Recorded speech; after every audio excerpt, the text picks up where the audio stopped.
नमस्कार मंडळी. आज एकदम भारी खुशखबर आहे.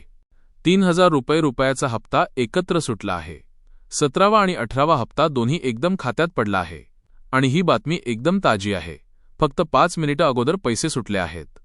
मंडळी, सरकारनं लाभार्थ्यांना मोठा दिलासा दिला आहे. ज्यांचा हप्ता थांबला होता किंवा मागचा पैसा खात्यात आला नव्हता, त्यांच्या खात्यात आता 3000 रुपये थेट जमा व्हायला लागले आहेत. बऱ्याच बायकांच्या खात्यात पैसे पडले आहेत. बाकीच्यांचे पैसे टप्प्याटप्प्यानं पडत राहणार आहेत. आज दिवसभर पेमेंट प्रोसेस चालू राहील. महत्त्वाची सूचना: आता लगेच घाबरू नका.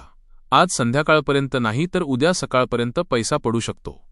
बँक खातं आधारला लिंक असणं गरजेचं आहे. KYC पूर्ण असली पाहिजे. खातं ॲक्टिव्ह असणं फारच महत्त्वाचं आहे.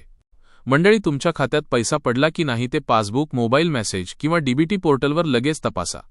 अशाच सरकारी योजनेच्या ताज्या अपडेट्स सगळ्यात आधी पाहायला चॅनलला सबस्क्राईब करा, व्हिडिओ लाईक करा आणि शेअर करा. धन्यवाद मंडळी. हा व्हॉइस ओव्हर मजकूर तुमच्यासाठी तयार आहे. मी तुम्हाला आणखी कोणत्या प्रकारची मदत करू शकतो किंवा तुम्हाला या मजकुरात काही बदल